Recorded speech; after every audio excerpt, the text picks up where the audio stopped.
It's me, Benny. Welcome back to WEIR Reading, virtual story time for fall of 2020. This week it's National Fall Foliage Week. Foliage is just another word for leaves. So we're talking about how the leaves change color and look so pretty in the fall. So we're going to go ahead and read a story called It's Fall by Glaser. And then we're going to make our own autumn tree with cotton balls. Sounds crazy, but it turns out really neat. So before we start, let's go ahead and sing our story time song. Ready? We welcome you to story time, story time, story time. We welcome you to story time. We'll all have lots of fun.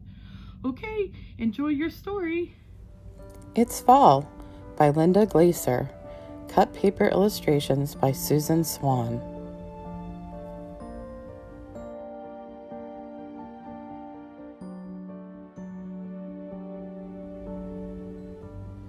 I skip and swish through autumn leaves.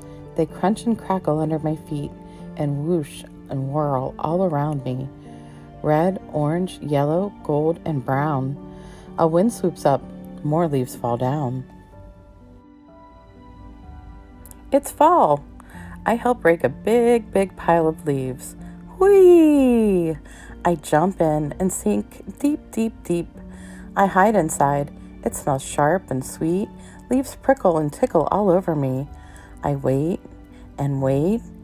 Then, pop! It's me!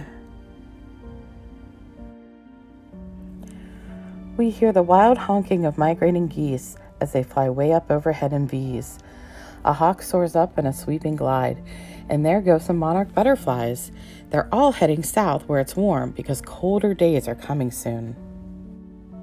It's fall. Animals are hiding all around me.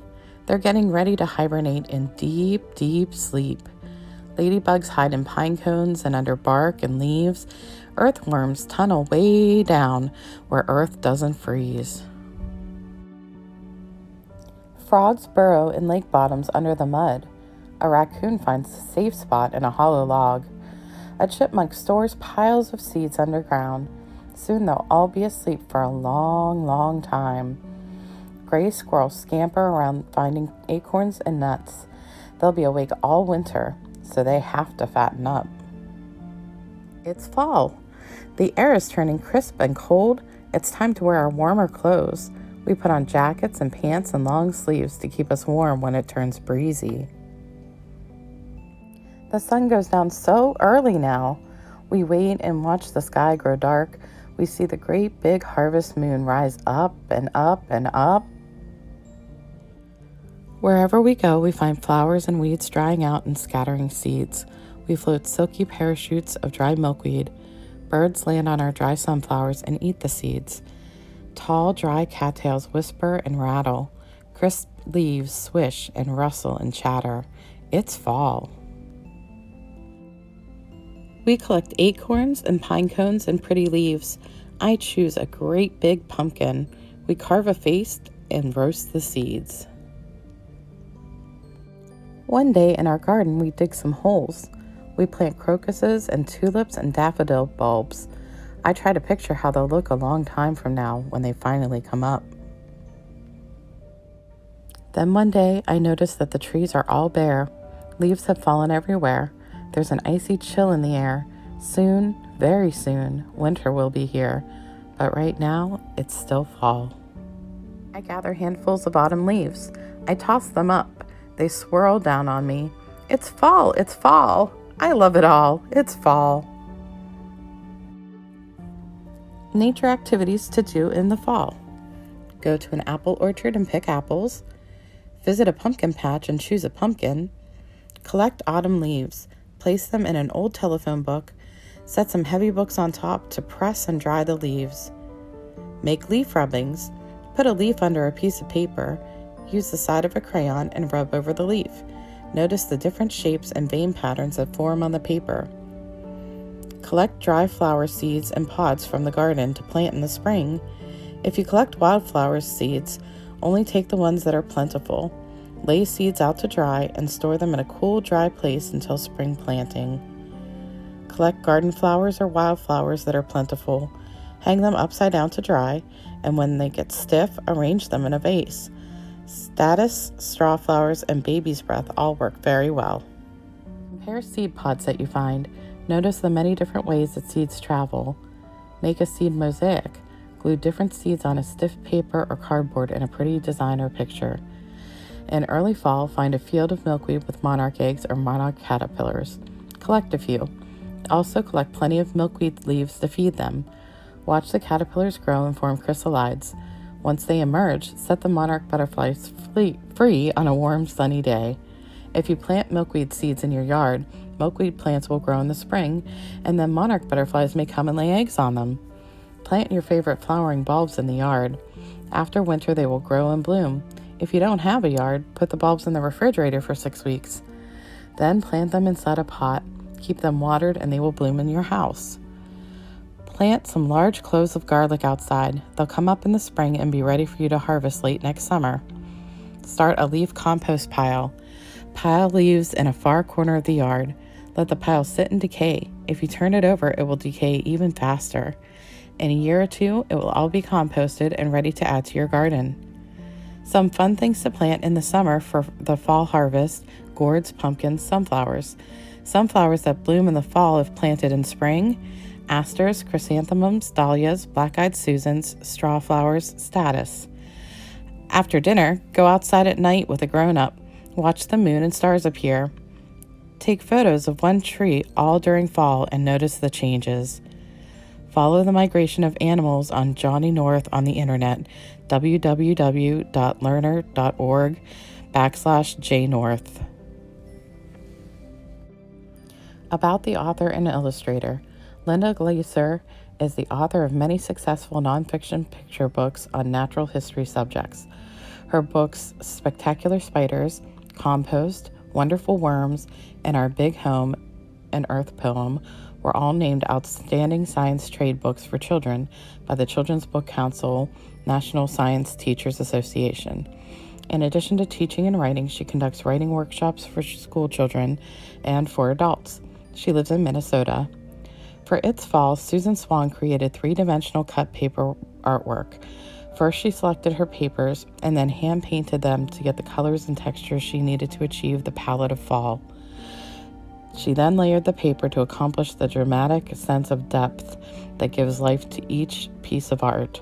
Finally, Susan's husband, Terry, photographed the finished artwork with lighting that accents the shadows of the paper. Susan and her husband are, professionally, Swan and Raspberry Studios, and they live in Texas.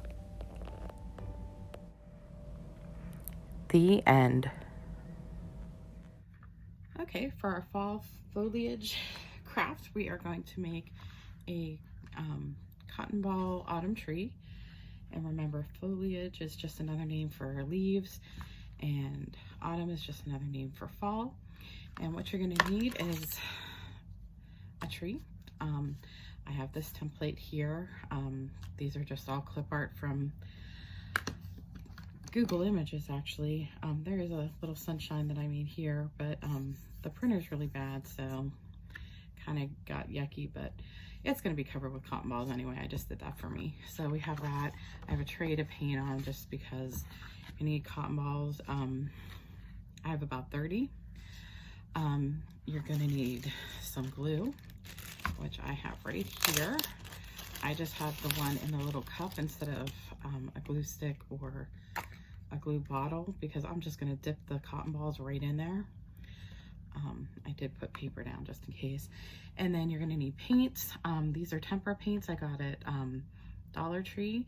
They're a little more watery than I normally would like for paints, but since we want them to be absorbed by the cotton balls, the watery isn't going to hurt it. So I'm going to move those out of the way. That's a later step. Plus I went ahead and put them on a plate just to make them easier to paint with. And then you're going to need paintbrushes. And me being me, of course, I got the same colors. You'll want to normally pick fall colors to do them with. But if you want to be fancy and make them purple and pink and neon or whatever, go for it. It's your tree. It's your foliage. It's whatever. And the last thing you're going to need is my favorite, of course, glitter. Now, normally I favor silver glitter, but I thought for fall, gold would kind of stand out a little better.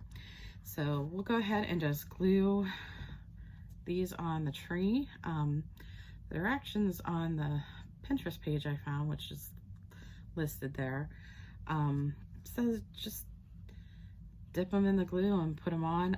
If you want, you can kind of fluff them up a bit. I have about 30 here. You might need more, you might need less. It's up to you.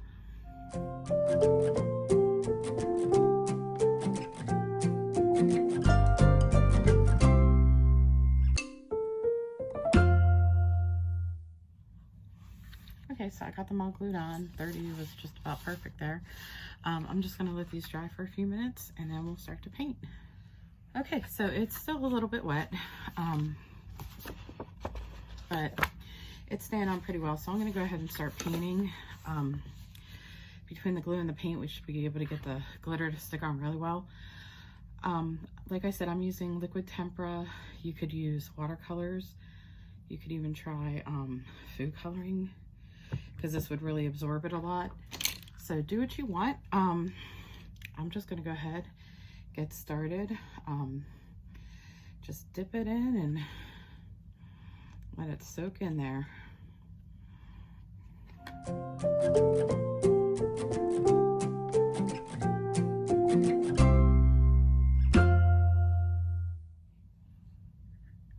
Okay, so there we go.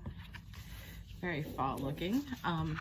I had some paint dribbles around, so I just made leaves with my finger, dipping it in the paint. And then we're just gonna add a little bit of glitter. You know how much I love glitter, but let's try not to go overboard like I always do. Just take like a pinch and just kind of